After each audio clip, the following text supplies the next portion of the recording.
আসসালামু আলাইকুম, সবাই কেমন আছেন? আশা করি বিশেষ ভালো আছেন। আলহামদুলিল্লাহ আমিও বেশ ভালো আছি। তো আমি রিতা টুরিস্ট ব্লগ থেকে সবাইকে স্বাগতম। তো চলুন রান্না বান্না করি। আর এই রান্নাটা আজকে করলে অনেক সুস্বাদু হয়। এই রান্নাটা আমি অনেকবার বানিয়েছি, তো আজকে শেয়ার করি। তো এখানে আমি একটা গাজর কেটে নেব, আর একটু একটু করে সব সবজি আমি দেবো। আসলে গাজর পরে আমি সিম দিয়ে দেব। আসলে রান্নাটা আসলে একটা আর্ট, যে যেভাবে রান্না করে সেভাবেই আর কি খাওয়া যায়। সিম আমি আস্তই দিয়ে দিব। একটা গাজর কেটে নিয়েছি, একটা এখানে 2টা আলু ছিলে নিব, তারপরে হচ্ছে সিম দিয়ে দিব। সিমটা দিয়ে দেওয়ার পরে আমি এখানে কেটে রাখা ফুলকপিগুলো দিয়ে দেব। ছোট করে টুকরো করে কেটে রেখেছিলাম আগেই আমি। ফুলকপি দেওয়ার পরে আমি তো অর্ধেক মিষ্টি লাউ নিয়ে নিয়েছি। এই মিষ্টি লাউটা দেওয়ার কারণে তরকারিটার টেস্ট আরও বেড়ে যাবে, কারণ এই খিচুড়িতে, সবজির তরকারিতে মিষ্টি লাউটা অবশ্যই দেওয়ার চেষ্টা করবেন। তো তো আমি ছোট ছোট করে একটু কেটে নিয়েছি, আর এই লাউটা আমি একটু মোটা সাইজ করে কেটে নিয়েছি। আমার সবজিগুলো কাটাকুটি শেষ, তো চলুন ধোয়া শুরু করি। তার আগে তো আমি এই পালং শাকগুলো আগে ধুয়ে রেখেছিলাম, তারপরে আবার আরেকটা ধোয়া দেব বেছে। আমি এখন সব শাক সবজিগুলো ধুয়ে নেব খুব ভালো করে।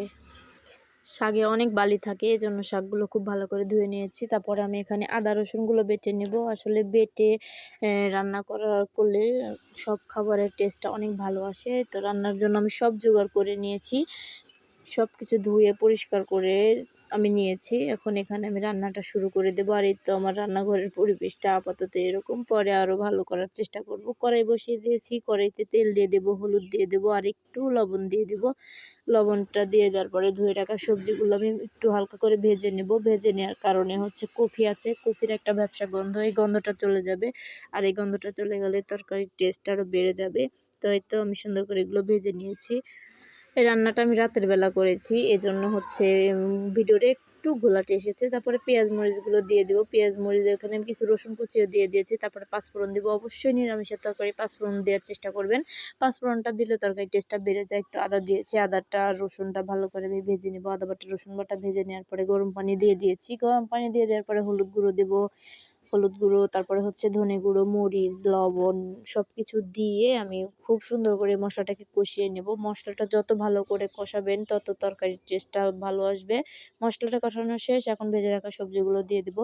ভেজে রাখা সবজিগুলো দিয়ে দেওয়ার পরে তো সুন্দর করে নাড়াচাড়া করবো। দেখেন রাত্রের বেলা হলেও তরকারি কালারটা কিন্তু অনেক সুন্দর হয়েছে, ঠিক না? তারপরে তো পরিমাণ মতো পানি দিয়ে দিয়েছি, দিয়ে ভালো করে কষিয়ে নাড়াচাড়া করে আমি এর উপর এখন পালং শাকগুলো দিয়ে দেবো। পালং শাকগুলো দিয়ে দেওয়ার পরে আর নাড়াচাড়া করব না। এটা পালং শাকগুলো সিদ্ধ হয়ে গিয়েছে। এর উপরে আমি এখন ছড়িয়ে দেবো গরম মশলার গুঁড়ো।